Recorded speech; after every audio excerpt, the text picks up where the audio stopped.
Bienvenidas y bienvenidos a Punto Género. Hoy te vamos a contar en el programa sobre un nuevo diccionario de estudios de género y feminismos. ¿Por qué en este programa vamos a hablar de este diccionario? Porque creemos que sería importante que las diputadas y los diputados lo tengan a mano para consultar, porque es de lo que habla desde el movimiento de mujeres, LGBTIQ+, y a veces se confunden ciertos términos. Así que hoy te vamos a contar de este nuevo diccionario que seguramente va a enriquecer tu vocabulario y vas a entender un poquito más de qué se habla en la calle cuando se habla de feminismo. Y también vamos a hablar del mal de Chagas, una enfermedad endémica en la Argentina. ¿Hace cuánto que no escuchás hablar de esta enfermedad, de la cual, bueno, se habla poco porque afecta a los sectores más pobres del país? Históricamente afectaba a las zonas rurales, pero también está en las ciudades. El vector, la vinchuca. Así que quédate porque vamos a hablar de esto y mucho más en Punto Género hoy. Así arrancamos.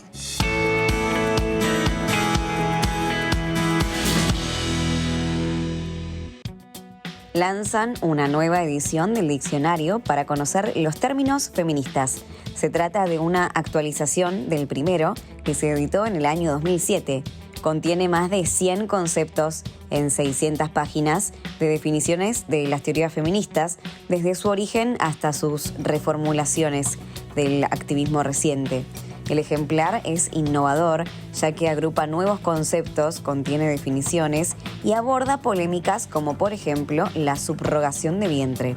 El nuevo diccionario permite que esas problemáticas que interpelan al feminismo se conviertan en términos diarios que todos puedan incorporar, usar y comprender. Además, aborda temáticas como ciberfeminismo, activismo, intersex, micromachismos, ecofeminismos y continuum lesbiano.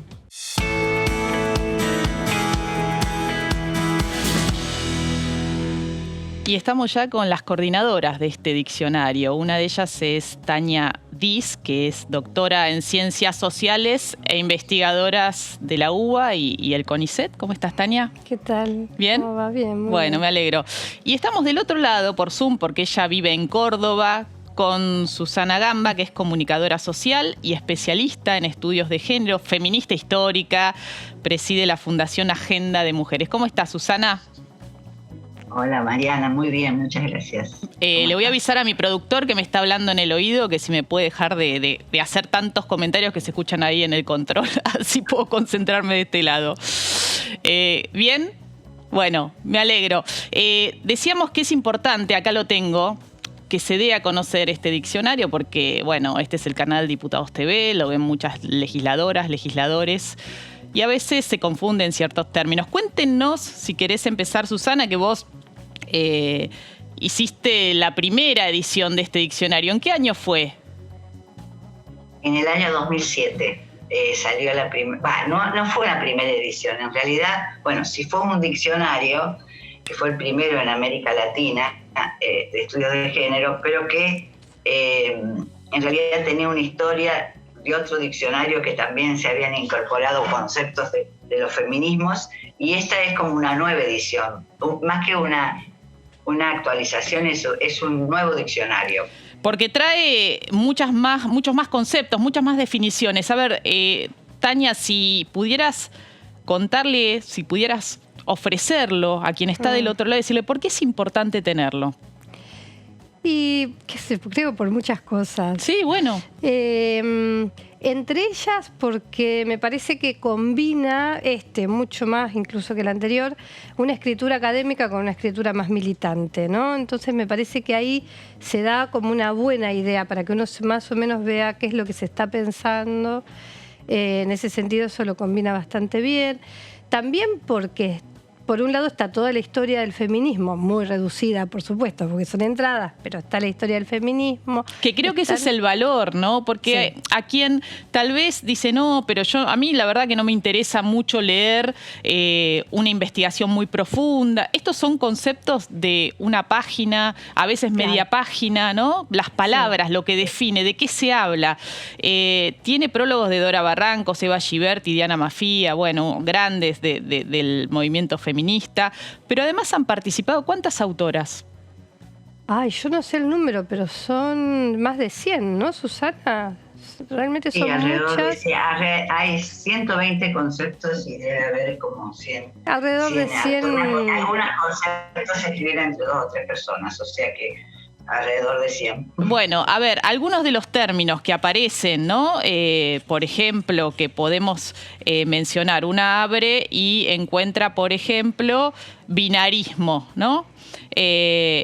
Autonomía. ¿Qué más se encuentra? Vamos a cambiar de discriminación, filosofía feminista, bueno, mercado de trabajo, es decir, palabras y palabras que se han incorporado también en los últimos años, ¿no? Que tienen que ver con tal vez el ciberfeminismo, con palabras que tienen que ver con cuestiones... Con los estudios queer, por ejemplo, ¿no? Por ejemplo. Y todas las diversidades que han empezado a aparecer y que también están generando bastante lío, ¿no? En el ambiente, que está muy bien, porque eso es lo que nos renueva un poco las formas de pensar. Sí, en ese sentido yo pensaba, cuando vos decías recién un término tan clásico como discriminación, que no necesariamente, o sea, no solo está relacionado con género, por un lado, que sería casi de la sociología, junto con otros como binarismo, que es un término muy actual en ese sentido, ¿no? Porque es lo que hoy se está cuestionando con esta idea de hablar con la E, con la A, con la O. Y por eso también, por ejemplo, ahora que menciono esto, tenemos entradas como lenguaje inclusivo que invitan un poco a pensar, por lo menos a plantear los problemas de por qué deberíamos tener en cuenta que no solo es necesario nombrar a las mujeres, sino que también es necesario incluir cierta diversidad en el lenguaje. ¿Qué palabras, Susana, destacarías de las que se incorporaron en esta edición, ¿no? Que no estaban en la del 2007? Bueno, hay muchas. Una es orígenes del patriarcado, porque si bien se hablaba del patriarcado, es toda la historia y los orígenes. Después...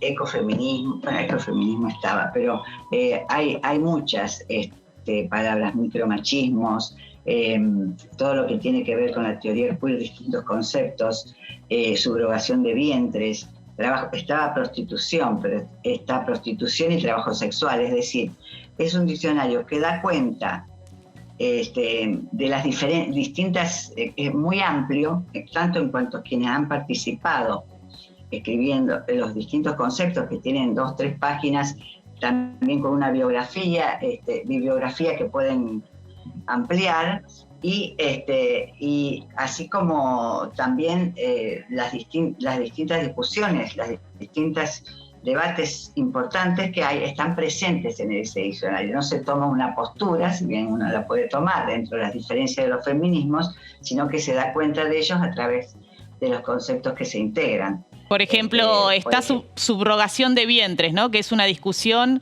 que, bueno, genera distintos puntos de vista en torno a si, bueno, es una explotación del cuerpo de las mujeres, sobre todo de sectores populares, que son las que ponen el cuerpo, venden su cuerpo para llevar estos embarazos para otras familias, o si no lo es, ¿no? Claro, o si es un derecho de aquellas parejas que no puedan tener hijos. Bueno, ahí es la cuestión, y ahí interviene también otro concepto que atraviesa el diccionario en gran medida, que es la cuestión de clase, ¿no? En ese sentido, creo que ahí con Susana coincidimos en que el feminismo necesariamente tiene que tener una perspectiva crítica también de la cuestión de clase y de raza, y por eso también incluimos el concepto de interseccionalidad, que de alguna manera apunta a eso, ¿no? A mostrar, digamos, esos cruces. ¿Por qué surgió la idea o la necesidad de este libro? Bueno, si quieres te contesto. Dale. Porque como fui la pionera realmente en el primero, y después esto ya incluso hace 2 años Aquel se va a caer, que era como una reducido lo que fue este diccionario, porque realmente después del 2007 la teoría feminista, los feminismos se multiplicaron. Impresionante, de forma impresionante, y también hay una producción teórica muy importante y había que actualizarlo, dar cuenta de ello. Era una asignatura pendiente de hace años. Cuando en el primer diccionario Tania estuvo como colaboradora, que ella comenzaba en la cuestión académica con el feminismo, mucho más joven, hace años, y ahora, bueno, la llamé diciéndole de la pandemia. El detalle fue la pandemia, que teníamos un poco más de tiempo, el comienzo de la cuarentena, entonces, y también ver que seguía en la calle el viejo diccionario, digamos, y entonces realmente era necesario actualizarlo, y empezamos como para hacer una actualización, convocamos a algunas de las autoras del viejo diccionario, digamos, y cuando empezamos a ver, se multiplicó tanto que dijimos, no es una actualización, es un nuevo diccionario, porque el 90% de los conceptos fueron rehechos, son nuevos conceptos o totalmente actualizados. Y bueno, surgió así como una necesidad de la inclusión de los feminismos, y era dar cuenta de todo eso, aparte de la producción teórica, las militancias, el activismo, era muy necesario, y creo que la devolución que tuvimos es importante, que nos da cuenta que es así, se agotó enseguida. La primera edición se agotó casi antes del mes de haber salido, y eso que no se pudo hacer ninguna presentación presencial, sino solo. Sí, tiene, lo muestro acá en la cámara 3, tiene más de 600 páginas, 600 y alguito, y la verdad que resulta muy útil. Debo decir que a mí me convocó Susana y me convocó Tania para escribir la entrada de Ni Una Menos, que lo había hecho en el libro anterior que menciona Susana, el Se va a caer, ¿no? Que da cuenta de lo que significó, de que uno dice, bueno, explicarlo ahora, pero dentro de algunos años va a haber que explicar cómo surgió, ¿no? Y nos preguntan mucho en el exterior también, y en otros países, bueno, pero ¿cómo surgió el Ni Una Menos? Bueno, ahí está contado, y el impacto que tuvo los paros, el paro nacional, el paro internacional de mujeres, lo que se fue sucediendo y las repercusiones que tuvo como movimiento. ¿Qué términos, Tania, te llamaron a vos la atención de los que se incluyeron, ¿no? Que vos decís, bueno, a ver, quiero leer un poco más porque no tenía tanta información. ¿Cuál destacarías desde tu punto de vista como editora, coordinadora de esta obra? A mí me parecieron muy interesantes los que abordan la cuestión de los derechos, porque se puede ver claramente el avance, ¿no? O sea, fue un crecimiento, esto que decían recién Susana, la necesidad de actualización surge por algo que se nos fue poniendo a nosotras en evidencia, que es el crecimiento en el pensamiento, tanto en el área de los derechos como en el área disciplinar. ¿Qué otra diferencia que tiene con el anterior, que a mí que creo que nos alegró mucho, fue que las entradas de historia, de derechos y las disciplinares, porque hay varias que son, por ejemplo, psicología, antropología, etcétera, etcétera. En la versión anterior eran entradas muy atrapadas en realidad por los marcos teóricos de los países centrales, digamos. Y hoy ya no tanto, hoy ya sucedió esta vez, y creo que tiene que ver con por eso creo que es como una especie de crecimiento acompañado, ¿no? Entre la irrupción de Ni Una Menos y la militancia, junto con un crecimiento académico y del desarrollo del pensamiento ya latinoamericano o latinoamericano nacional, que hizo que no quedaran tan pegadas, ¿no? Bueno, son estos marcos teóricos que trabajamos y nada más. A mí eso me pareció muy gratificante dentro del diccionario. Destacaría que tiene un lenguaje accesible, que no es un lenguaje académico, ¿no? Que eso también, por eso me parece importante que es un libro que tiene que ser de consulta.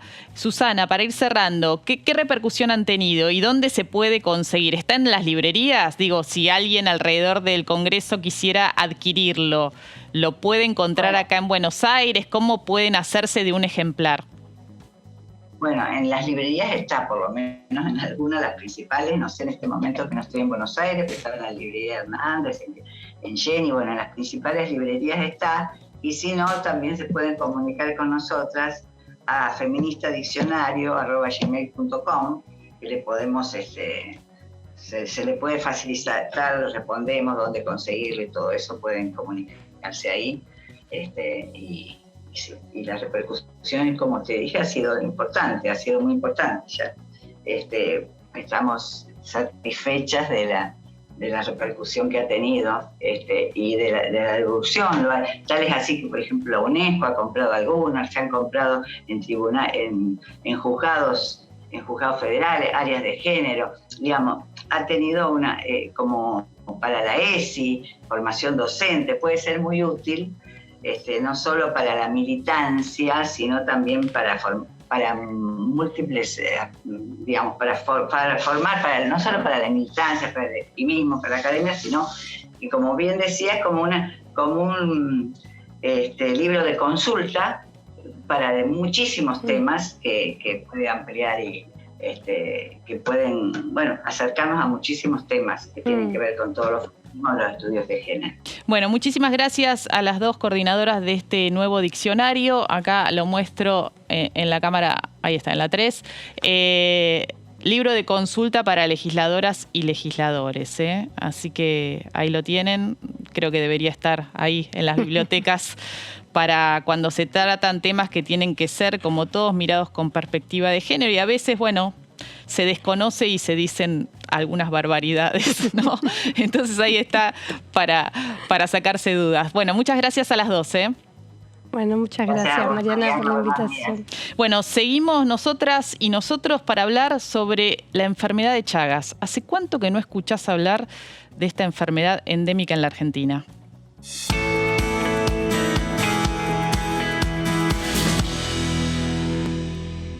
El 14 de abril fue el Día Mundial de la Enfermedad del Chagas, la principal endemia del país. Se estima que en el mundo hay 6 y 7 millones de personas con Chagas, de las cuales el 20% es de Argentina. Es decir, en nuestro país hay 1.600.000 personas con la enfermedad y 7 millones corren riesgo de adquirirla.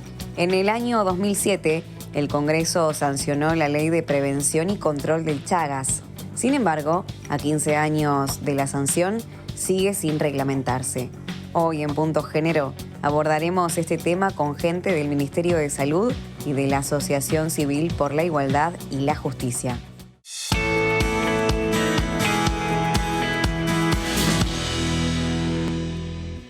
Para hablar de este tema estamos con Francisco Rodríguez, que es coordinador del programa Derechos Sociales de la Niñez de la Asociación Civil por la Igualdad y la Justicia. ¿Cómo estás, Francisco? ¿Qué tal? Buenas noches, Mariana. Me llamaba la atención, las fechas se utilizan para hablar muchas veces en los medios de comunicación, y esto estamos haciendo, aprovechando este 14 de abril, que pasó hace unos días, Día Mundial de la Enfermedad del Chagas, que es la principal enfermedad endémica del país. A ver, vamos el ABC. ¿Qué es una enfermedad endémica? Es una enfermedad, que lo que establece es una cierta cantidad de casos que se mantienen dentro de esa población, y que entonces en el caso de Chagas es la enfermedad más extendida, en el sentido de que más de 1.600.000 personas viven con Chagas en Argentina, de acuerdo a las estimaciones del Ministerio de Salud Nacional. Me llamaron la atención varias cosas. Por un lado, históricamente se asoció a poblaciones rurales, ¿no? Y suburbanas, la presencia de la vinchuca, que es la que transmite, uno ha escuchado muchas veces hablar de la vinchuca que transmite esta enfermedad, pero hace bastante que yo no escuchaba hablar de la enfermedad de Chagas, seguramente por estos 2 años de pandemia, donde estuvimos muy enfocados en el COVID, pero vale porque 1.600.000 personas viviendo con esta enfermedad, pero sí lo que me llamó la atención es que se empezó en los últimos años a encontrar la vinchuca en zonas más urbanas, en algunas provincias como San Juan, Mendoza, Catamarca, La Rioja y San Luis. Sí, quizás eso es algo muy bueno que traes, Mariana, porque hay una concepción de que la problemática de Chagas se encuentra sobre todo en zonas rurales, y sin embargo, por ejemplo, 2/3 de los casos son de personas que viven y residen en ciudades, en áreas urbanas, y no solamente, hay una transmisión, hay diversos tipos de transmisiones, pero quizás la más extendida actualmente es la transmisión vertical, es decir, de persona gestante a su hija o a su hijo. De la mamá al bebé, o de la persona gestante a su bebé, ¿no? Exactamente, y entonces en esos casos bueno, digamos, se estima que entre 1.300 y 1.500 niñas y niños nacen con Chagas en Argentina por año, y entonces la necesidad de cambiar ciertas narrativas alrededor de la problemática en relación a estos puntos, ¿no? A tratar de entender que no solamente es una problemática rural de algunas de las provincias del norte argentino, sino que la problemática de Chagas se encuentra presente en todas las jurisdicciones del país y que es mayor preeminente la transmisión en el sentido este que mencionábamos, vertical, es que un poco empieza a tratar de colaborar con la idea de actualizar y dar un mensaje realmente empírico y basado en la información que hay actualmente, ¿no? Me surgen muchas preguntas. ¿Es una enfermedad que afecta de forma igualitaria a mujeres y a varones? Bueno, yo soy abogado y entonces en ese caso las cuestiones más médicas quizás las dejo para otros profesionales. Lo que sí, digamos, hay una representación en el sentido de, bueno, de esta transmisión de persona gestante a niña o niño que, bueno, digamos, ahí seguramente haya una carga mayor en el sentido que tiene que haber acceso a diagnóstico para mujeres y otro tipo de personas gestantes. Un aspecto que ustedes denuncian o señalan en esta fecha desde la asociación es que hay una ley desde el año 2007, una ley que sancionó el Congreso de Prevención y Control de Chagas, que asigna carácter prioritario a las políticas que abordan esta problemática, pero que no ha sido reglamentada. El hecho de que no ha sido reglamentada, ¿qué consecuencias ha tenido? Bueno, ahí hay algo importante para mencionar, que es que pese a no haber sido reglamentada, la ley establece una serie de obligaciones para el Estado Nacional y las provincias y derechos para las personas que tienen que ser garantizadas por de nuevo, el Estado Nacional y los estados provinciales. Sin embargo, la ley en algún punto tiene una generalidad que no establece obligaciones claras o no clarifica las responsabilidades en el sentido de quién debe hacerse cargo de cada uno de estos asuntos.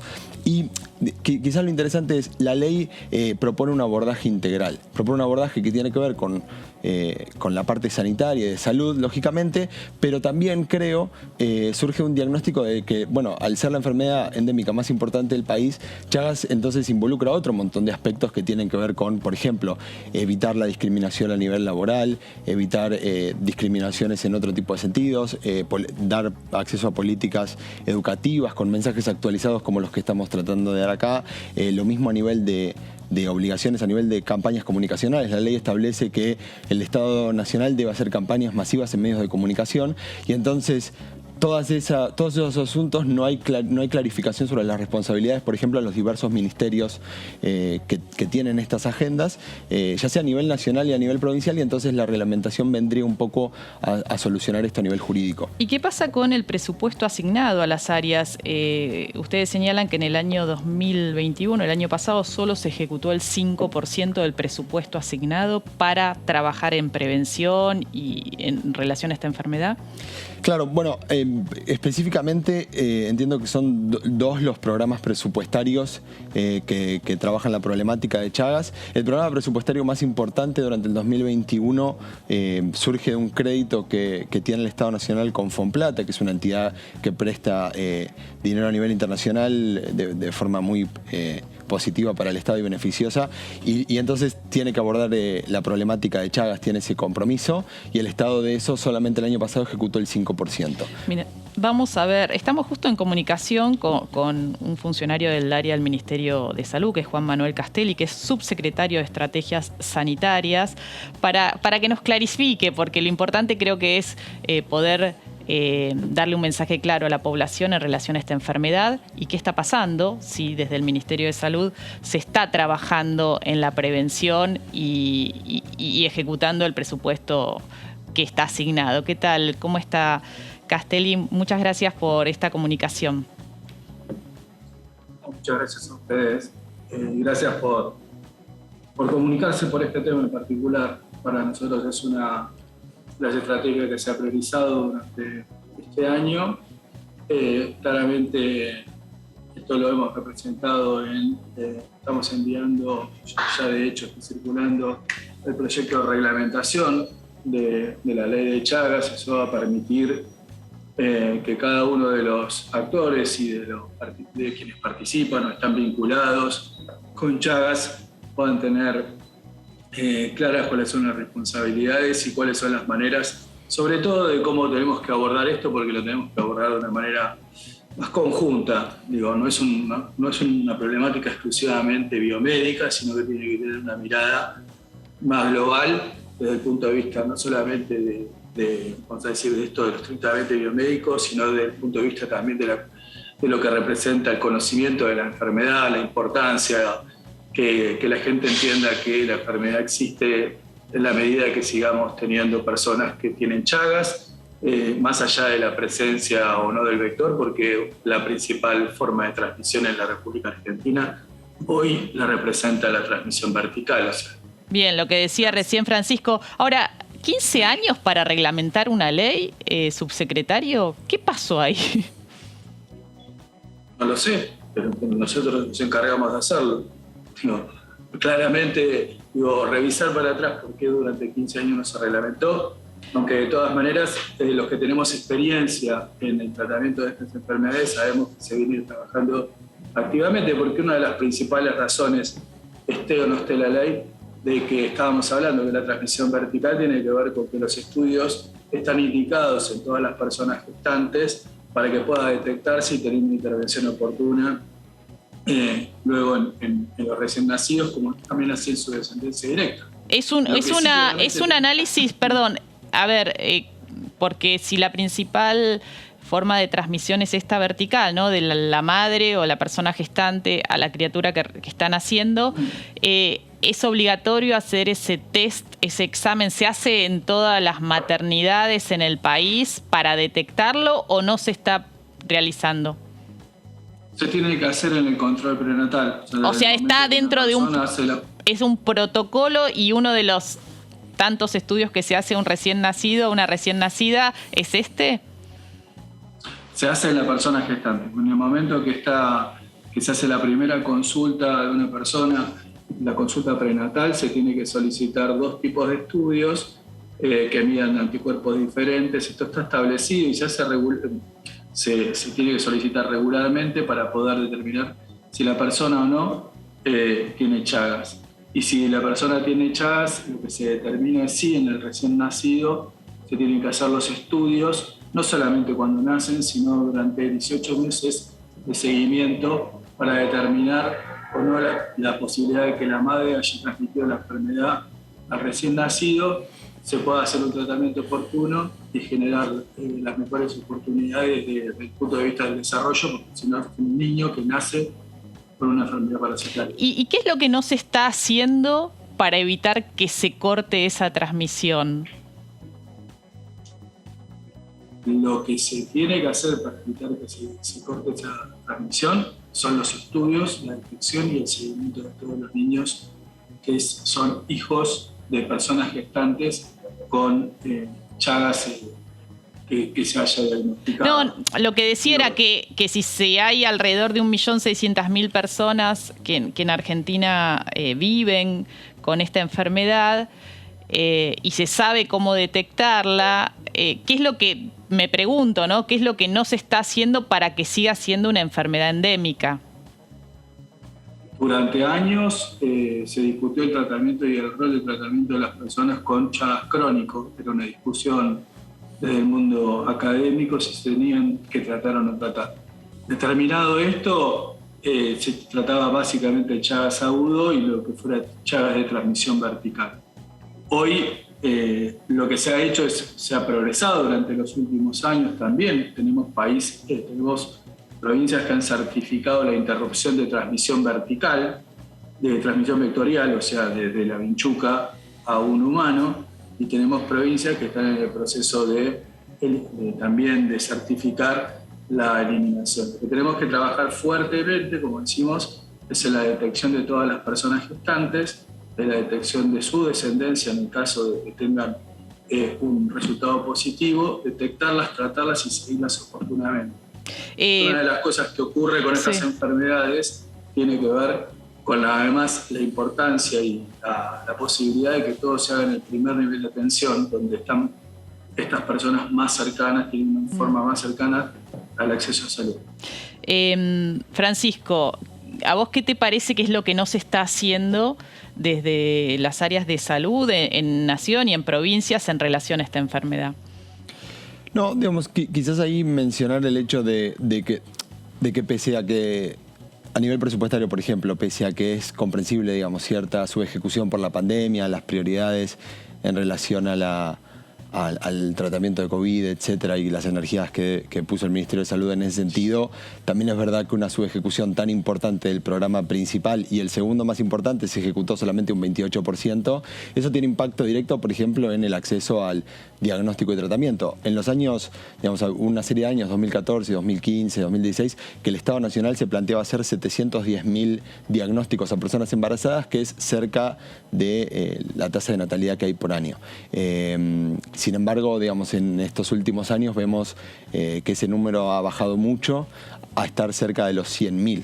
Entonces, en ese sentido, tratar de priorizar la problemática de Chagas, en los sentidos que mencionaba el subsecretario, digamos, nosotros desde ASIG venimos participando en un proceso que involucra un proceso participativo para la reglamentación de la ley junto con el Ministerio, pero independientemente de eso notamos que, bueno, que algunas de estas políticas y la ejecución de estas políticas, no solo del Estado Nacional, sino de las provincias, tienen que tratar de tener efectos concretos, como, bueno, por ejemplo, del acceso a diagnóstico y tratamiento.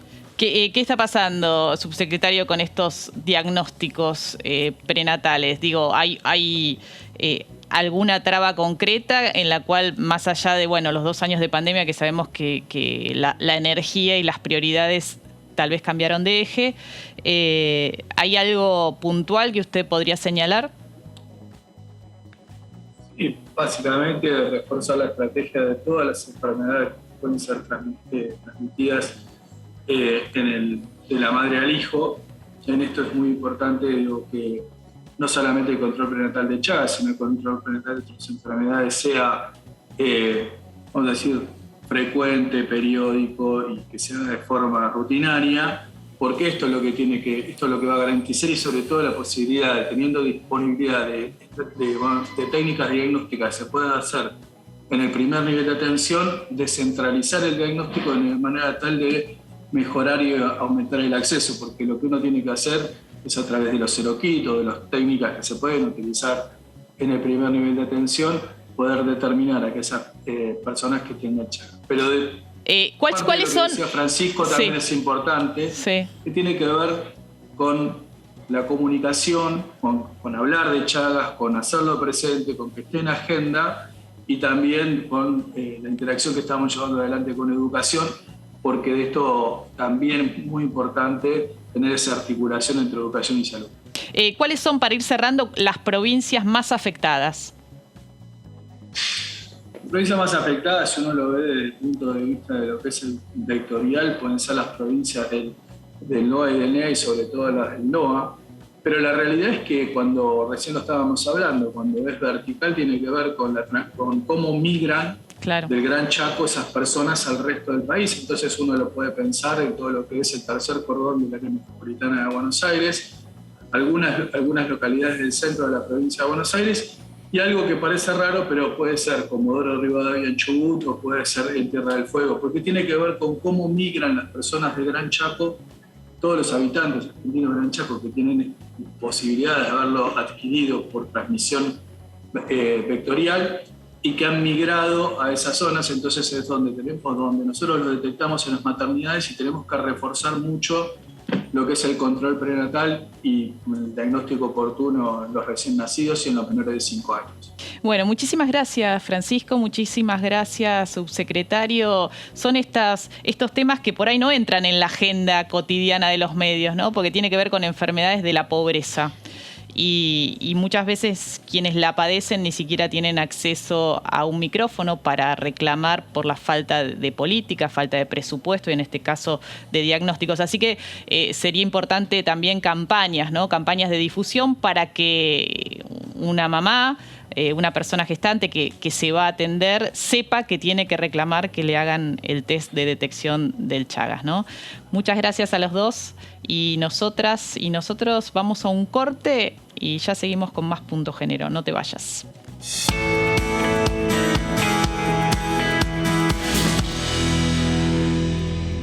y último bloque de Punto Género. Y vamos a hablar con Martina Ansardi. Ella es directora de Contratá Trans, que es un programa de la ONG Impacto Digital que busca promover la inserción de las personas trans. Ella es activista por los derechos de las personas trans. Así que, ¿cómo estás? Gracias Bien. por acompañarnos. Gracias a ustedes por la invitación. Bueno, contanos de qué se trata Contratá Trans. Bueno, Contratá Trans es un programa de una ONG que se llama Impacto Digital. No, para que la gente entienda, no tenemos nada que ver con el Estado, o sea, somos ONG, organización no gubernamental. Nos pasa mucho que las compañeras y compañeros trans a veces nos escriben creyendo que somos parte del Estado, pero en realidad nos financiamos por organismos internacionales, donaciones individuales. Y es un programa de inserción laboral para las personas trans. Como la ley de cupo laboral trans solamente obliga al Estado a emplear a las personas trans, la pata privada había quedado un poco floja y bueno, Contratá Trans desde el 2018 viene trabajando con más de 300 empresas actualmente para la inserción de personas trans. El año pasado logramos 110 inserciones laborales y este año esperamos lograr 200. Contanos cómo trabajan con las empresas. Bueno, la página que es contratatrans.org es una especie de bolsa de trabajo. Digo especie de bolsa de trabajo porque las empresas no pueden contactarse directamente con las personas trans, pero sí pueden buscar perfiles gratuitamente y las personas trans pueden dar de alta su currículum de forma gratuita. A ver si entiendo. Una persona trans puede subir gratuitamente a la página directamente su CV, digamos. Sí, si no lo tiene su perfil. armado, la página te va guiando cómo ir respondiendo preguntas para que pueda entender básicamente los 3 lugares donde tiene que poner la información, que es formación, experiencia laboral y cuál es su sueño, el trabajo donde quisiera estar, que eso miran mucho las empresas. Y detrás de eso estamos el equipo de Contratá Trans, que somos el 90% somos todas personas trans, que conectamos a las empresas con las personas trans que están buscando trabajo. Y decimos conectamos, preparamos el espacio de trabajo capacitando gratuitamente para que no haya ningún tipo de discriminación ni violencia cuando la persona ingresa y también bajando las ansiedades de las personas trans que se postulan al trabajo, porque pasa muchas veces que hay personas de 40, 50 años que son profesionales pero que nunca tuvieron una experiencia laboral y presentarse en una entrevista laboral por primera vez después de tanto tiempo es choqueante, te genera mucha ansiedad. Entonces también nos conectamos desde el equipo de voluntarios y voluntarias que tenemos, que son trabajadores sociales, personas que cursan en la Facultad de Relaciones del Trabajo, para que bajen esas ansiedades y acompañen a las personas trans a que se inserten de la mejor manera y el trabajo también pueda ser sostenido durante la mayor cantidad de tiempo posible. ¿Cómo trabajan con los entornos laborales, con las empresas para lo que vos decís esto, bajar los prejuicios o la posible discriminación ante la llegada de una persona trans? Bueno, trabajamos en varias líneas. Tenemos un campus digital donde las empresas pueden hacer un curso gratuito de 4 videos de 15 minutos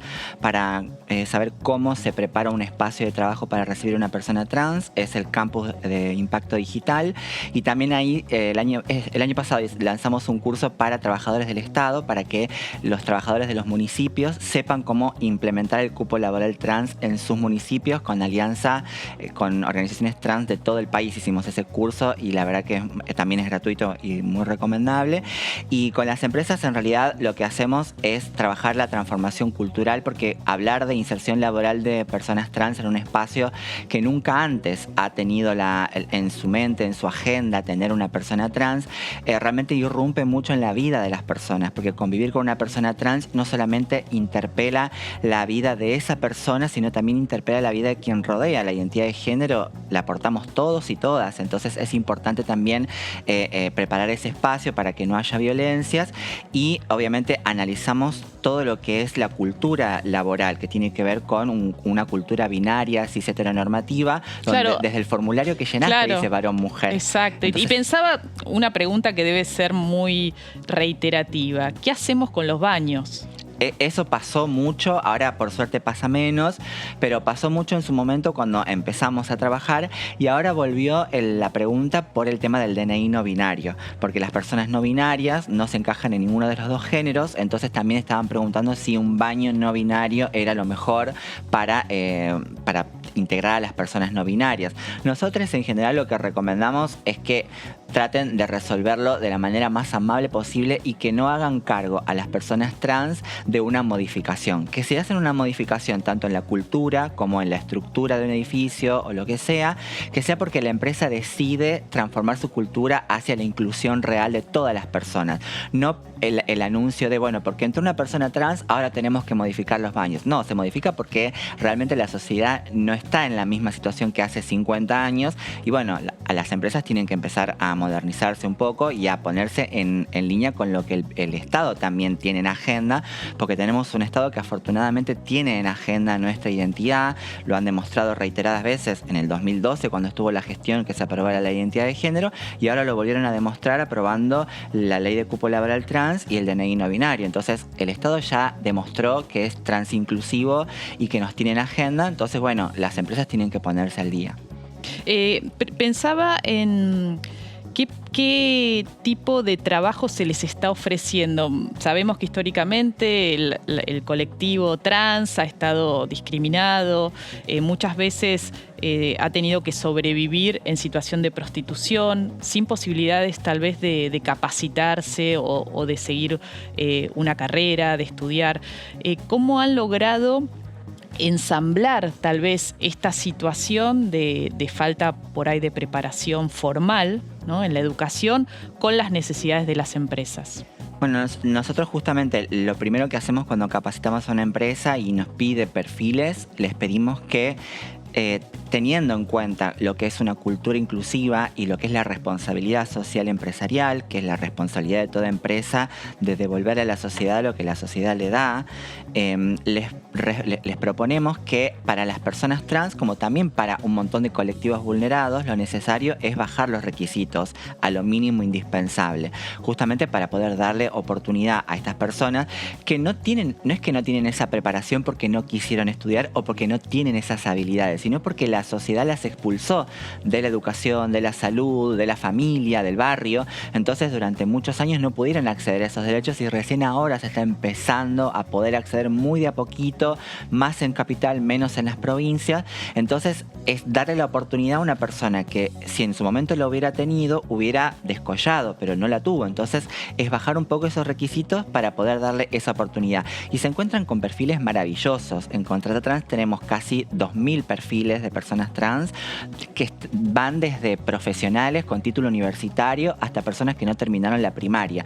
Obviamente el programa siempre trata de ir hacia esas personas que no tienen la posibilidad, porque quien ya tiene preparación seguramente va a tener más rápido la inserción laboral, pero quienes no tienen la preparación, por ejemplo, trabajamos muy de cerca con el Hotel Gondo, con el Hotel Gondolin, que queda ahí en Villa Crespo, que lo maneja Zoe López, que aloja 50 compañeras trans en situación de calle, y esos son los perfiles a los que más les prestamos atención y los que más promocionamos para que tengan la oportunidad, porque son los más difíciles de insertar, no lo vamos a negar, pero siempre trabajamos con las empresas para que entiendan que para una persona trans no se puede ni hacer la misma entrevista que para una persona cis, ni poner los mismos requisitos, ni mandar a una persona que no está preparada a hacer esa entrevista. Todo eso tiene que estar pensado y preparado para evitar justamente la violencia que seguimos viviendo. Y hay algo que nosotros decimos siempre, y es, durante décadas los espacios de trabajo han demostrado que no nos querían, que nos expulsaban, que nos rechazaban.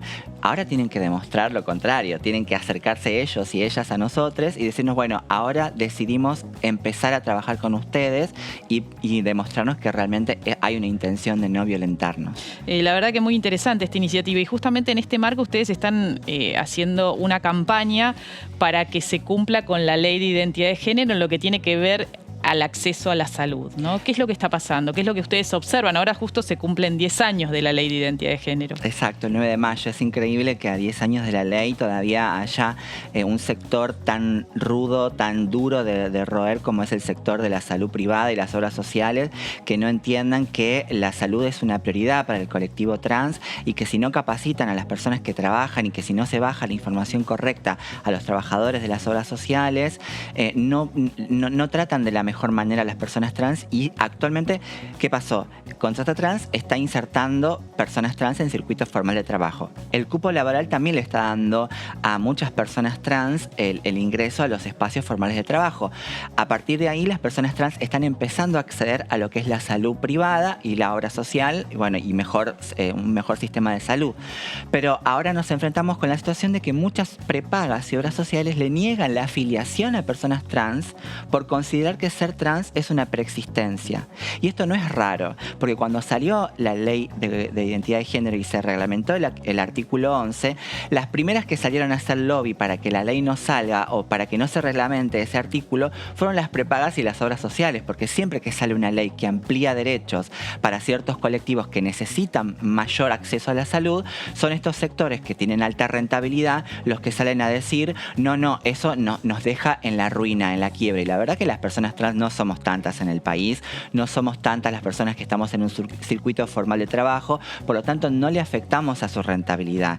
Necesitamos que el Ministerio de Salud y también la Superintendencia de Salud capaciten a los trabajadores de la salud a nivel nacional para que entiendan que ser trans no es una preexistencia. ¿Las están rechazando? Están rechazando afiliaciones. Hace poco se viralizó un video de una compañera, Luana López Reta, que trabaja en el Ministerio del Interior, de acá en Buenos Aires, como informática, porque la rechazó una prepaga por ser trans, por considerar preexistencia su situación, y hay un montón de antecedentes. Y una vez que vos lográs afiliarte, para darte el tratamiento hormonal, te dan 1000 vueltas, e incluso a veces te dan un mes no, un mes sí, porque claro, no hay ninguna bajada concreta, y la Superintendencia de Salud lo único que ofrece es la página donde haces una denuncia. Sí, ¿y en qué queda eso? Y es una denuncia individual, porque claro, la lucha es individual. Entonces dijimos, bueno, vamos a hacer algo colectivo para demostrar que realmente hay una vulneración de derechos desde este sector y que necesitamos el acompañamiento del Estado para poder resolverlo, porque si no son luchas individuales que no terminan de llegar, porque una se cansa de tanto papelerío, tiene que atender un montón de cosas en la vida, como la violencia que vivimos en la calle, en la casa, en la universidad, etcétera, y encima hacernos cargo de un trámite burocrático que nos lleva meses, años. No, y además que lo establece la ley claramente. Entonces exactamente, es como... el artículo 11 determina que el Ministerio de Salud y la Superintendencia de Salud son órganos de aplicación del artículo 11, que tienen la obligación de capacitar a nivel nacional a todos los trabajadores, porque en los hospitales públicos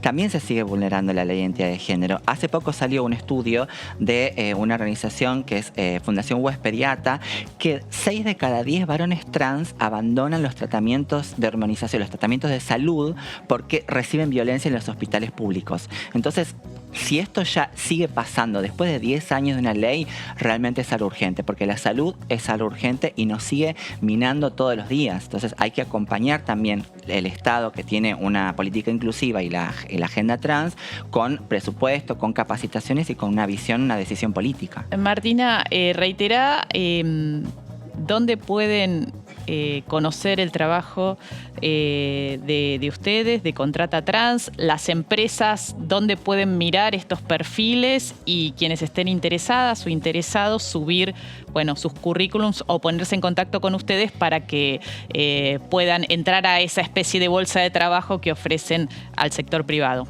La página es contratatrans.org y el campus es de impactodigital.org. En ambos lugares van a encontrar información sobre Contrata Trans y es absolutamente gratuito para empresas y para personas trans. Bueno, muchísimas gracias. Gracias súper interesante iniciativa ahí para prestarle atención, y por supuesto un llamado de atención al Ministerio de Salud y a la Superintendencia de Seguros de Salud, que es quien controla a las prepagas, a las obras sociales, para hacer el seguimiento de estas denuncias. Es muy grave lo que está pasando si las rechazan a las personas trans, considerando como si fuese una enfermedad preexistente, cuando la ley de identidad de género, que reiteramos, cumple ahora 10 años, lo establece con tanta precisión. Bueno, nosotras y nosotros nos encontramos la semana próxima. Espero que te haya interesado el programa, que te hayas nutrido, que te haya interesado el diccionario, para sacarte las dudas de este diccionario de estudios de género y feminismo. Hablamos un poco del mal de Chagas, esta enfermedad endémica de la cual se habla tan poco, así que bueno, te llevas un poco de todo. Nos vemos la semana que viene. Chau.